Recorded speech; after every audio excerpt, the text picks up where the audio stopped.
The Thane Literature Festival moves into yet another fascinating conversation: the art, science, and business of translation. Translation is not just about language, but about culture, connection, and creativity. It bridges worlds, carries stories across borders, and gives literature a wider life. We are delighted to have with us Mr. Vikrant Pande and Ms. Shubh Pande, who have contributed richly to the field of translation. Guiding this engaging discussion is the acclaimed poet, translator, and writer, Ms. Sampurna Chattarji. To set the stage, may I request everyone to join me in welcoming our panelist and moderator with a warm round of applause, please. I call upon Ranish Jaiswal to introduce Mr. Vikrant and Ms. Subha Pande and Ms. Sampurna Chattarji. So let me introduce Vikrant. Vikrant Pande is an award-winning author and translator. He has published 14 English translations of Marathi bestsellers. His translation, The Tatas, the family that built a business and a nation, got the Gaza Capital Best Business Book Award in 2019. His recent translation, 1 3/4, is longlisted for Crossword Book Award. His translation, Shivaji the Great Maratha, has been a bestseller for the past 8 years. His own book, In the Footsteps of Rama, Travels with Ramayana, is being made into an OTT travel series. His latest book, Akashvani, A Century of Stories, from All India Radio, has been received very well. A graduate of IIM Bangalore, Vikrant turned to translating and writing in 2014 after a successful 25 years of corporate career. Vikrant expects to publish 3 translations and 2 of his own books in a few months' time now.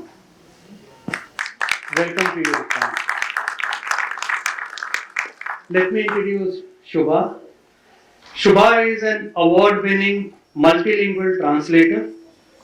Her Hindi translation Ram Ke Path Par, based on Nilesh Kulkarni and Vikrant Pande's In the Footsteps of Ram, won the Best Hindi Non-Fiction Book Award at the FICCI Publicon Award 2024. She was one of the 50 translators across India felicitated by the Governor of Tamil Nadu on Bharatiya Bhasha Divas 2024 for her contribution to Indian literature. Her translated works include Kajal Oza Vaidya's classic Krishnanayan and Madhyabindu from Gujarati to English, Vishwas Nagre Patil's Kar Har Maidan Fateh and Girish Kuber's Yuddha Jeevanache from Marathi to English, 13 translations of Tamil writer Shiv Shankari. Her 4 Hindi to English translations include Kavita Kane's Sita's Sister and Fisher Queen's Dynasty and Om Swami's Ancient Science of Mantras. The latest translation from Hindi to English, Vijay Trivedi's The RSS 100 Years of Indian Right, was released in October this year. A postgraduate in pharmacy, Shubha worked as a lecturer for a decade, later as a freelance corporate trainer, and currently serves as spoken English examiner for Cambridge.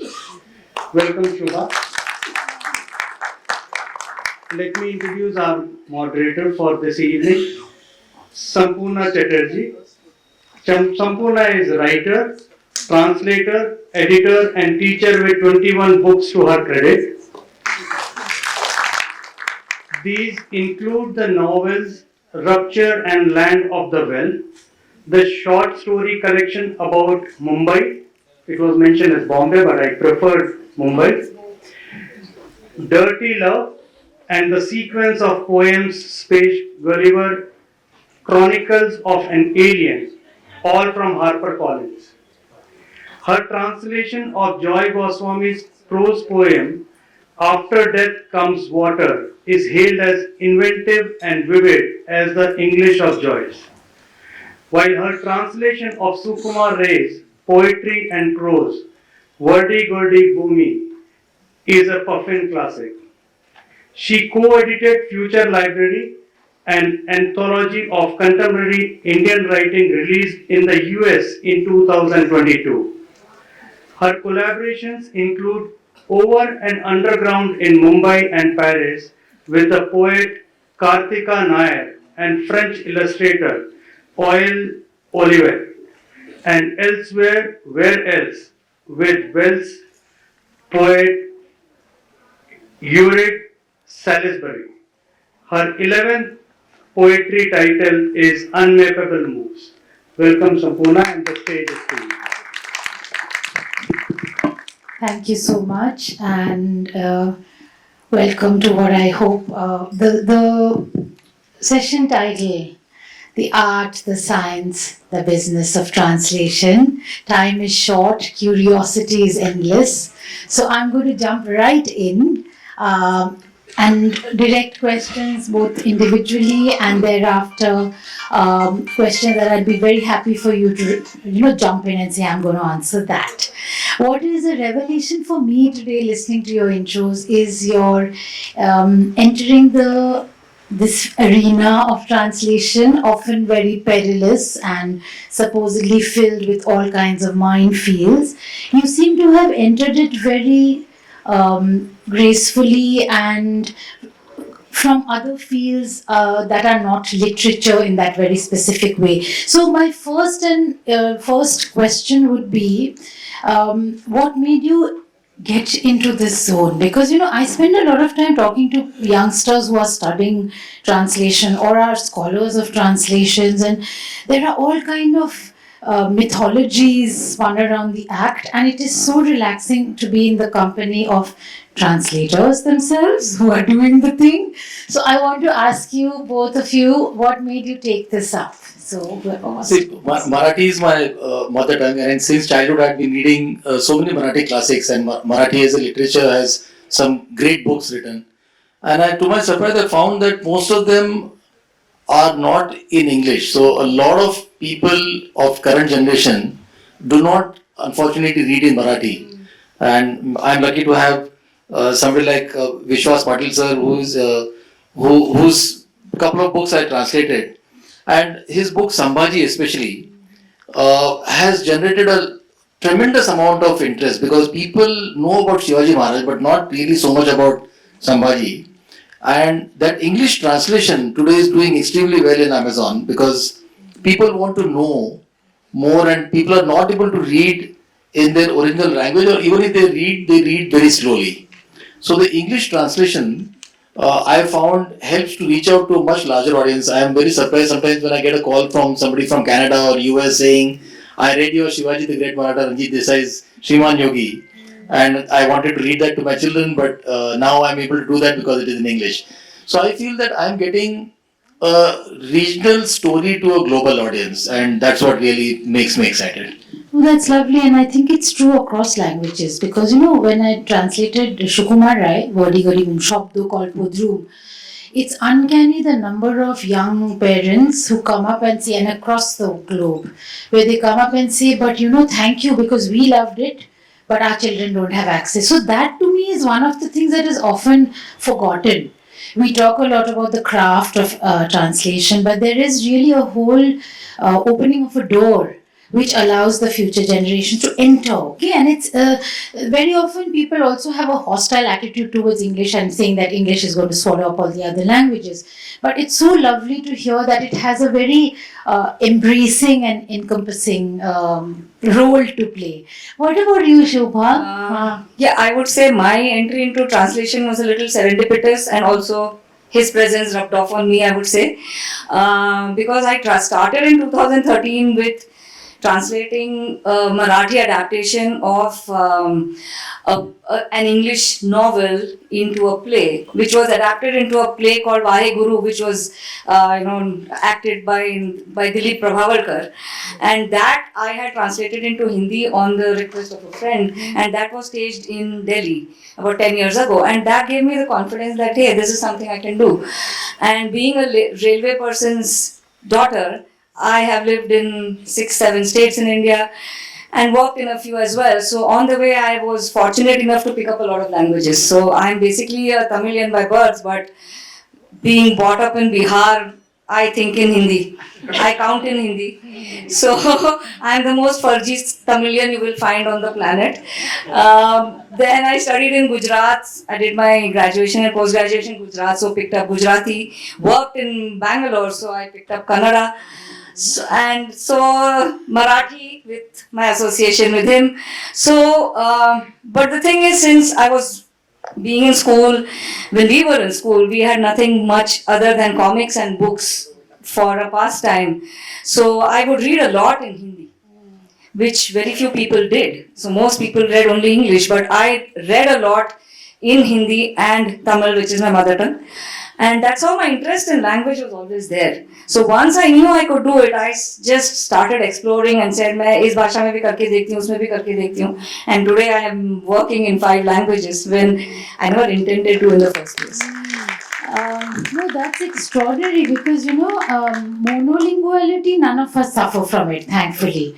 But this kind, when I was looking at the languages, now it all makes sense because there's Gujarati, there's Marathi, there's Hindi, there's Tamil, and there's English. So there is a sense of, and I just learned when we were catching up before the event that she also speaks Bangla.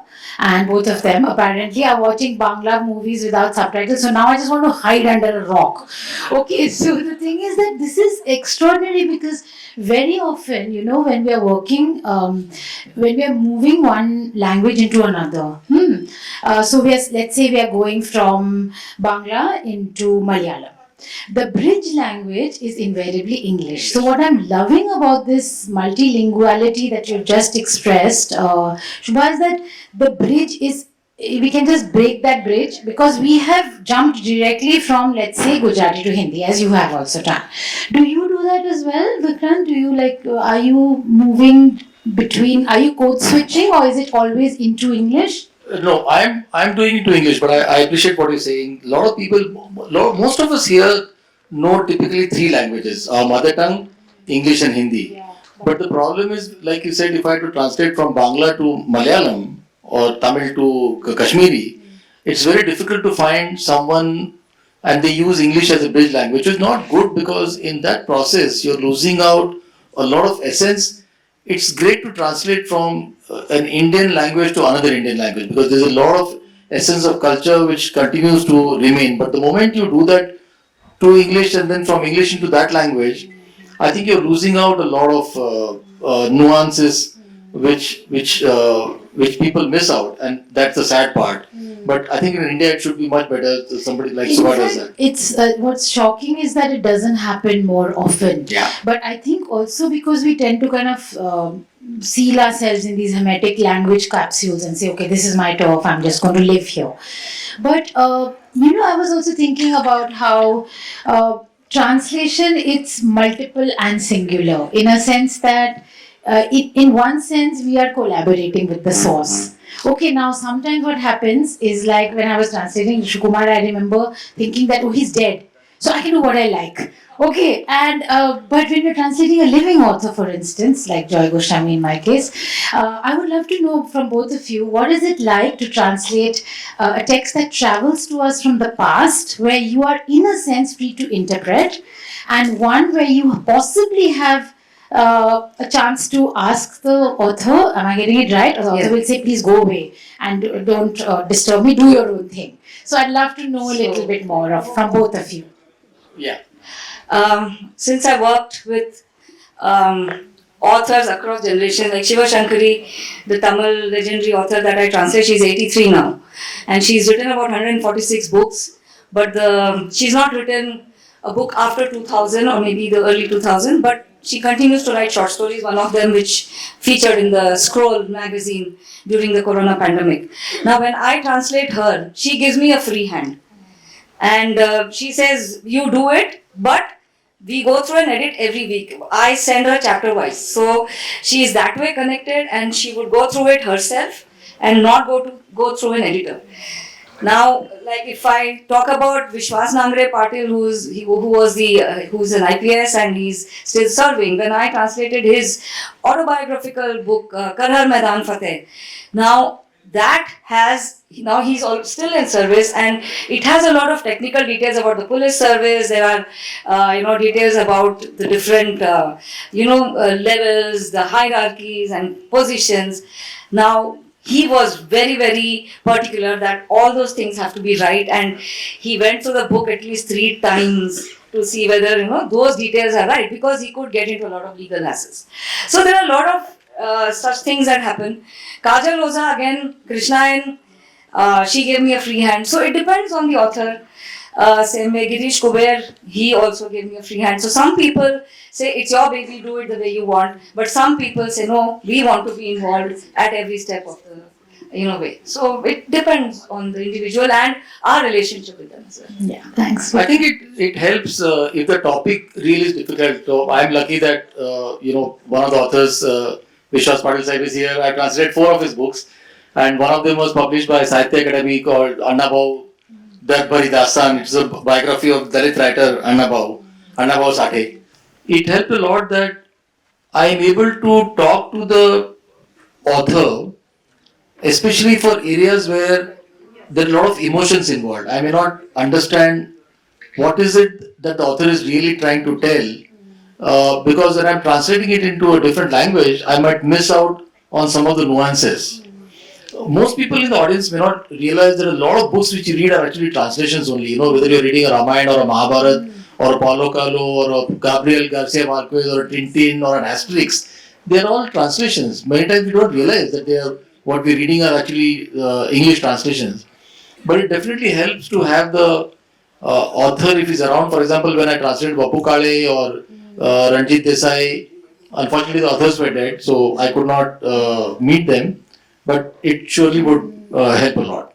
No, I really like what you said about this thing about there are moments where, which really brings me to the second part of this, that because sometimes we have to make up our own methods.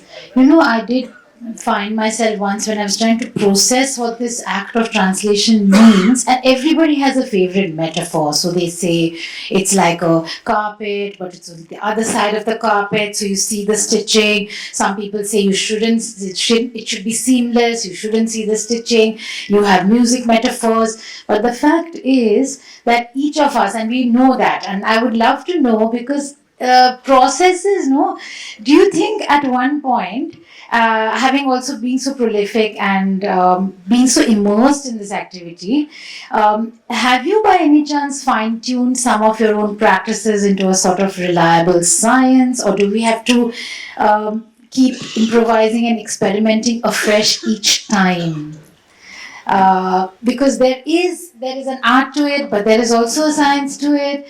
I'd love to hear from both of you on this. So, what a translator does consciously, what an author does instinctively. So to that extent there is a science to it, but I think the genres which I wrote, which I translated, were so different, from historical fiction to a very poignant story of a tribal, which Mr. Vishwas Patil wrote, or a very beautiful love story like Milind Bokil Shala, which was a very simple or a satire. This book it's longlisted for the Crossword Book Award. It's political satire. So the language was so different across that it's each time you have to decide what tone to use, because you really get into the author's mind to say this is what he or she is trying to convey. So I think, and as I don't know if Gulzar said that, but people quote Gulzar for so many things. He said if the translation is very loyal, then it's like a mistress. It's no more beautiful. Yeah, that's And a if she's slightly beautiful, then over. she's not Yeah, loyal. yeah, it's a very old fashioned, it's a chestnut, yeah.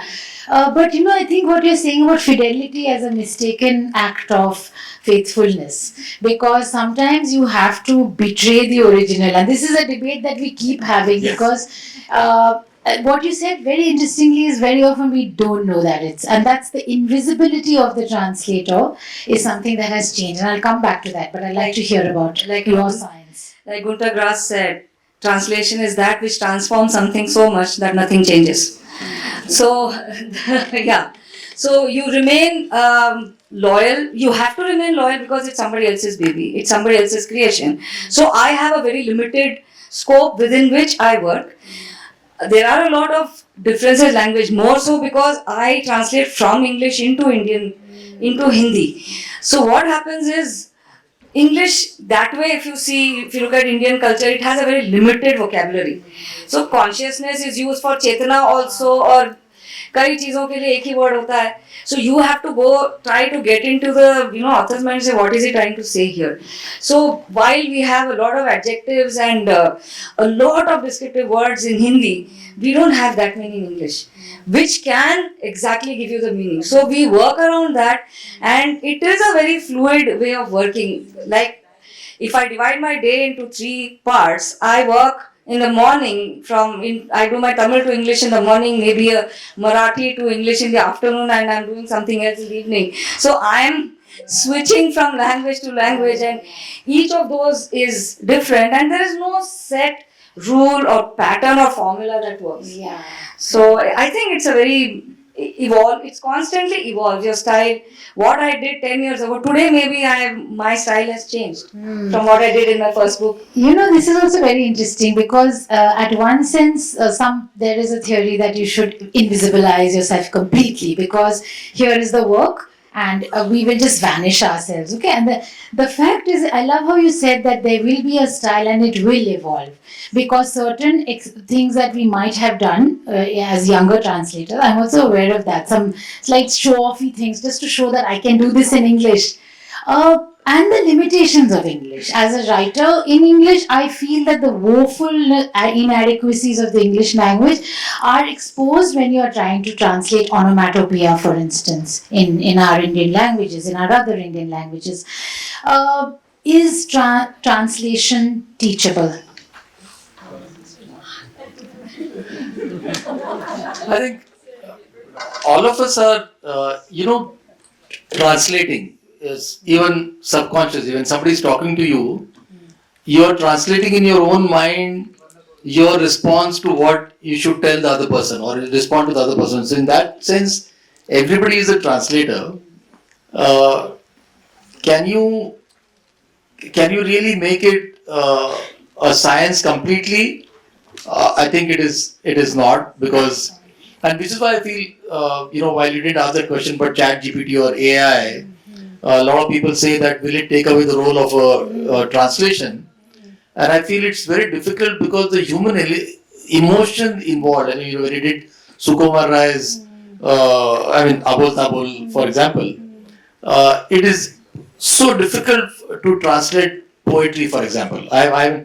People here a lot of you would have read Pula Deshpande, and I tried translating Pula's works into at least in Hindi, and it just does not work. P.G. Woodhouse in Hindi would look horrible.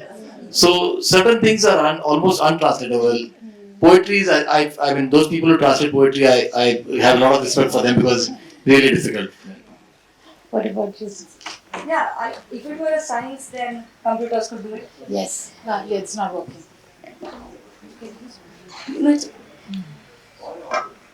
So if translation was a mere science, then I think technology could do it.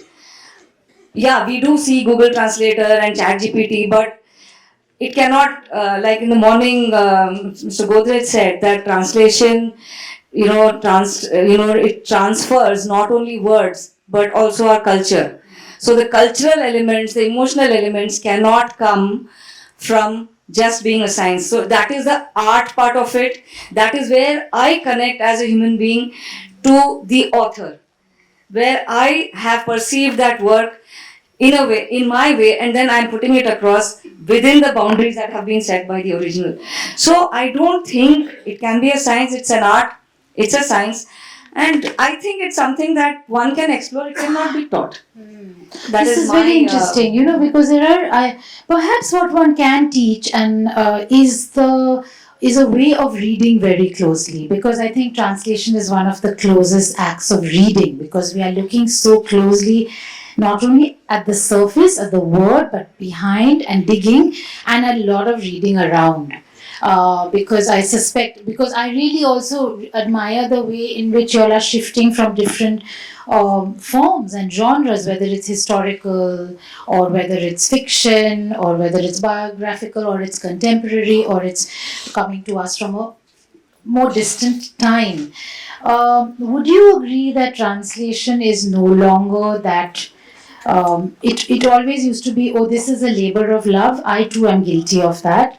But would you think that increasingly we are getting our due, our moment in the sun, even if it is the simple fact of having our names on the book cover, translated by? This was, I remember, in the Penguin 2004, 21 years ago, the translator's name came at the back. back, yeah. So it was in front, and you had even the person who gave you the introduction was in front, but the translator was at the back. So do you think we've made a maybe not a great leap, but some significant baby steps?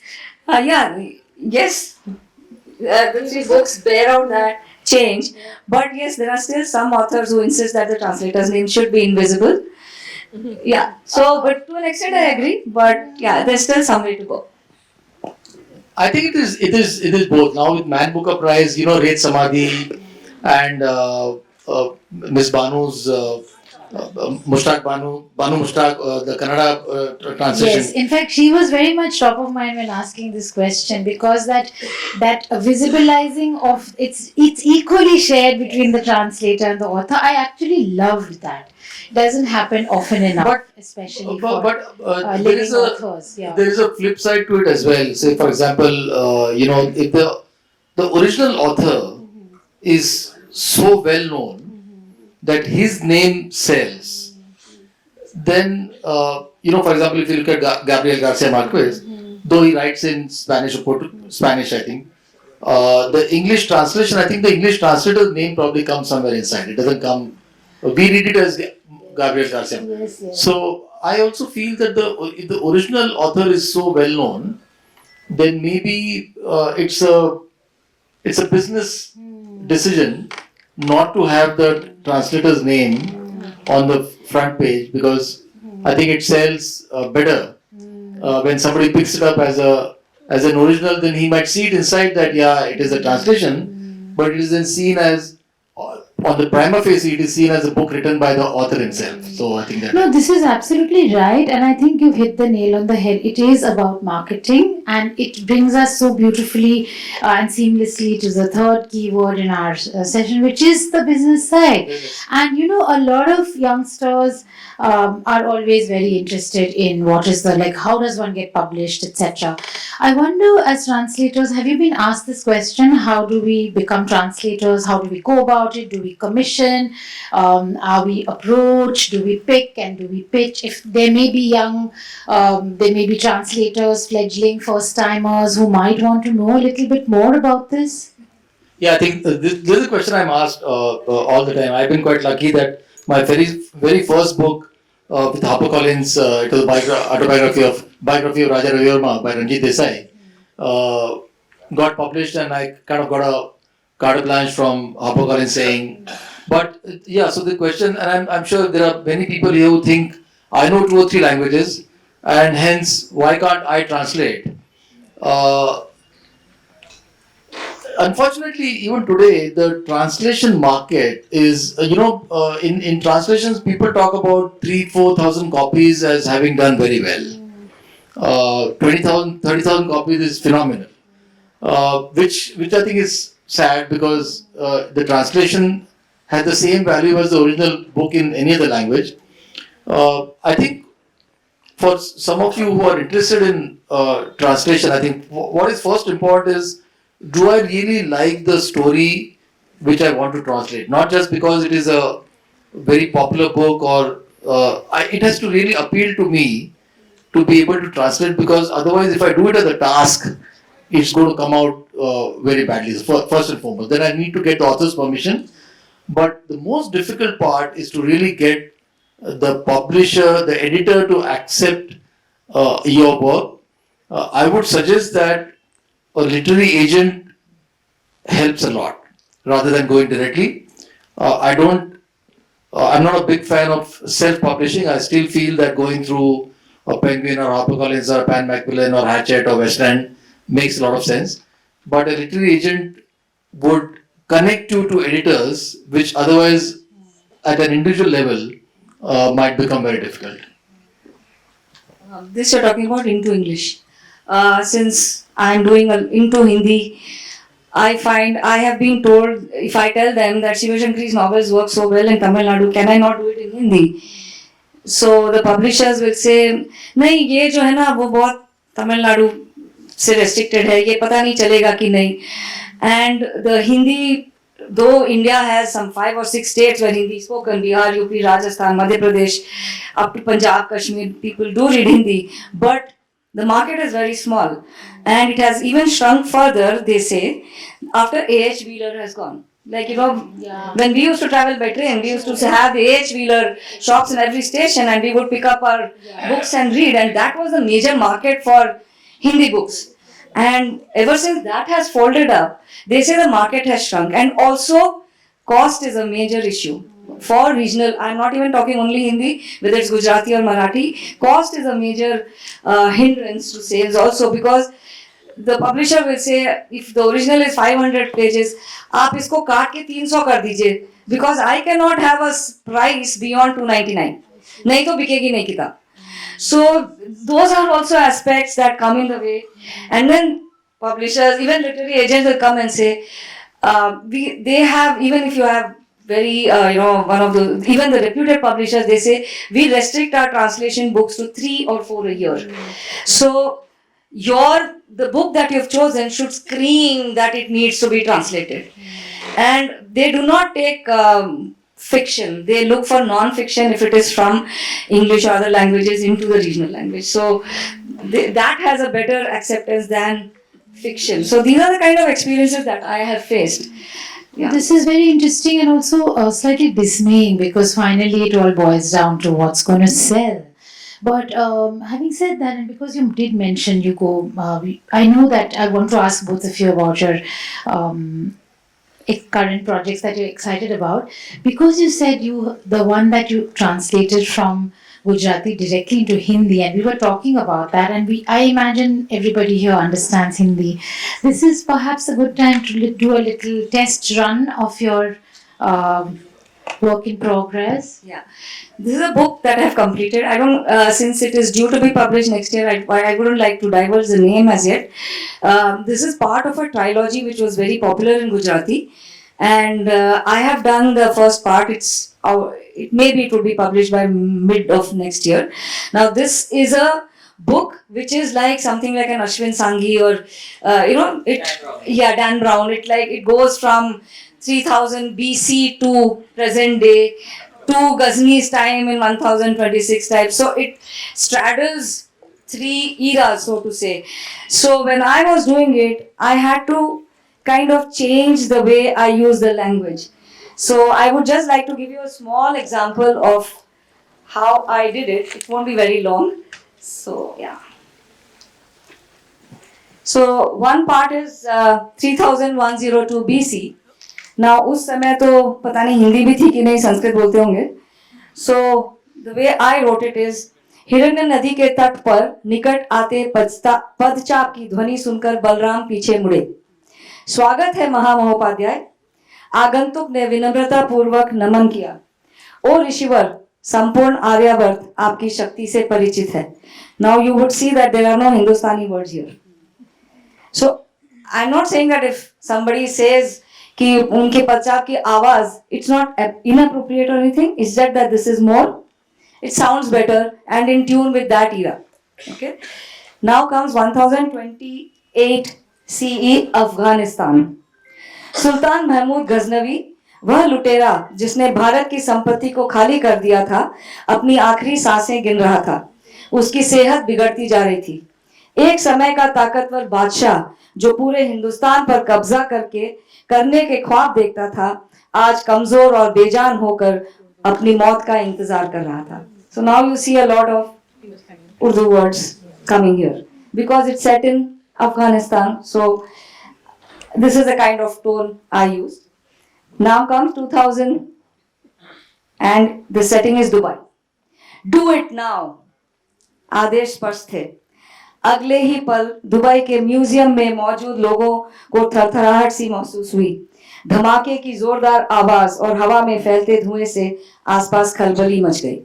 So this is more, you know, बोल चाल की भाषा। It's a wonderfully vivid demonstration of the way in which we are traveling through time, because language also travels So through time. that is the beauty of translation. So you can decide whether it's an art or a science or both.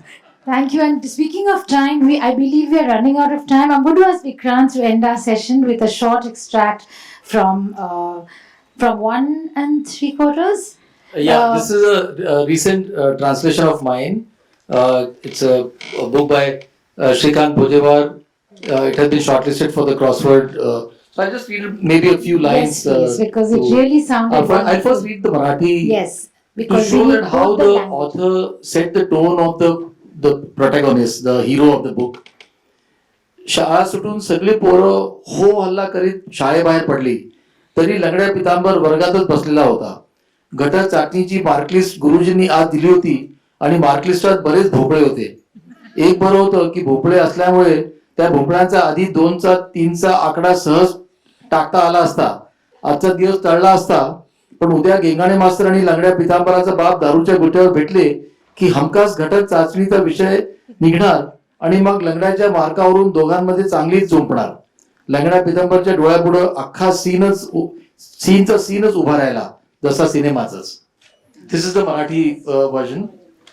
Now when I wrote it in English, obviously I had to use a very different sort of a language. While the school children rushed out of the school building making a racket, Langda Pitambar continued sitting in the classroom. The teacher had handed over the mark sheets for the midterm examination. There were quite a few zeros there. In a way, this was convenient as Langda could easily add the digit 203 before the zero. That way he could buy a day before the truth was revealed. For he was sure that his father and Gengane master would meet at the local liquor shack and the topic of Langda's mark sheet would certainly come up. No doubt it would lead to a fracas between the two. Langda could visualize the scene vividly. It's lovely. Thank you, and so can we. And with that equal music, I do believe this is an equal music that translators create. Thank you so much for sharing your work. Thank you, Mr. Vikrant Pande and Subha Pande, for sharing such valuable insights into the world of translation, its art, its challenges, and its immense potential. Our gratitude also to Ms. Sampurna Chattarji for moderating the session with such depth and sensitivity. May I call upon President Samir Limaye, Dr. Sujata Jadhav, and convener Atul Dhiri to present a small token of our gratitude.